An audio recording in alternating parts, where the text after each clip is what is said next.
शीर्षक अधूरी नहीं। अमर मोहब्बत। रात के करीब 9 बजे का समय था। पटना की सड़कों पर हल्की हल्की बारिश हो रही थी। सड़क के किनारे खड़ी स्ट्रीट लाइट्स पानी की बूंदों में चमक रही थीं। उसी बारिश में भीगती हुई सना बस स्टॉप पर खड़ी थी। उसके चेहरे पर हल्की उदासी थी, जैसे किसी का इंतजार हो, लेकिन वो जानती थी जिसका इंतजार है वो अब कभी नहीं आएगा। सना और आरिफ की कहानी भी कुछ ऐसी ही थी। खूबसूरत, सच्ची, लेकिन अधूरी। 3 साल पहले एक कोचिंग क्लास में दोनों की पहली मुलाकात हुई थी। सना पढ़ाई में तेज थी और आरिफ थोड़ा शरारती, लेकिन दिल का बहुत अच्छा। शुरुआत में दोनों सिर्फ क्लासमेट थे, लेकिन धीरे धीरे दोस्ती गहरी होती गई। आरिफ हर दिन सना के लिए सीट बचा कर रखता और सना उसके नोट्स पूरे करवा देती। छोटे छोटे बहाने से दोनों एक दूसरे के करीब आते गए। कभी चाय की दुकान पर हंसी मजाक, तो कभी लाइब्रेरी में चुपचाप पढ़ाई। हर पल खास होता जा रहा था। एक दिन कोचिंग खत्म होने के बाद आरिफ ने सना से कहा, तुमसे कुछ कहना है। सना ने मुस्कुराते हुए पूछा, क्या?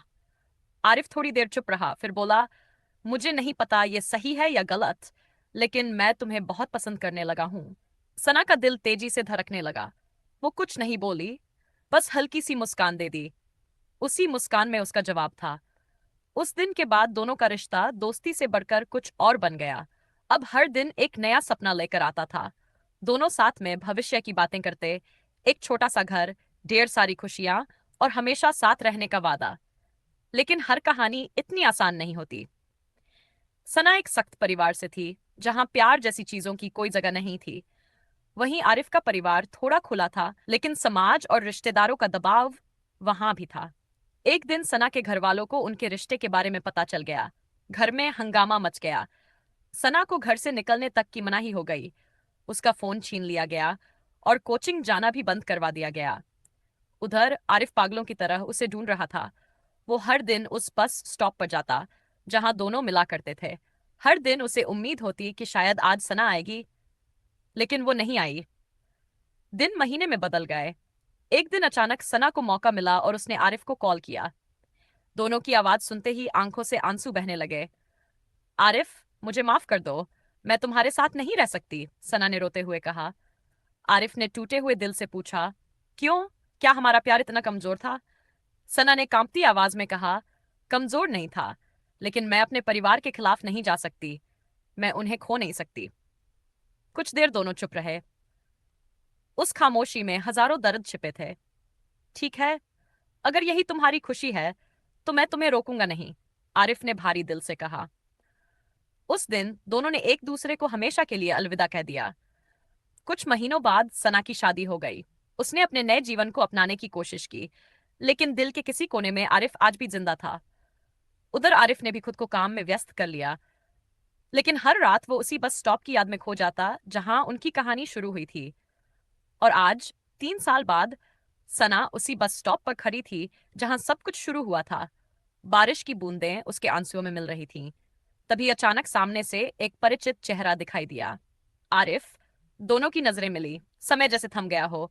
आरिफ धीरे धीरे उसके पास आया। दोनों कुछ पल तक चुप रहे। कैसी हो? आरिफ ने धीरे से पूछा। ठीक हूं, सना ने जवाब दिया, लेकिन उसकी आंखें सब कुछ कह रही थीं। खुश हो? आरिफ ने अगला सवाल किया। सना कुछ नहीं बोली। उसकी खामोशी ही जवाब थी। आरिफ ने हल्की मुस्कान के साथ कहा, कोई बात नहीं, कुछ कहने की जरूरत नहीं है।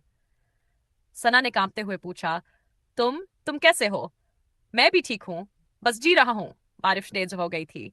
दोनों एक ही छत के नीचे खड़े थे, लेकिन फिर भी उनके बीच दूरी थी, समाज की, हालात की और किस्मत की। क्या हम फिर से? सना ने अधूरी बात कही। आरिफ ने उसकी बात काटते हुए कहा, नहीं सना, कुछ रिश्ते वापस नहीं आते, वो बस यादों में ही अच्छे लगते हैं। सना की आंखों से आंसू बहने लगे। लेकिन हमारा प्यार? उसने पूछा। आरिफ ने हल्की मुस्कान के साथ कहा, प्यार कभी खत्म नहीं होता, बस उसका रूप बदल जाता है। कुछ देर बाद एक बस आई। सना उसमें चढ़ गई। जाते जाते उसने पीछे मुड़कर देखा। आरिफ वहीं खड़ा था, उसी मुस्कान के साथ, लेकिन आंखों में दर्द साफ दिख रहा था। बस धीरे धीरे दूर चली गई, और इस बार शायद हमेशा के लिए।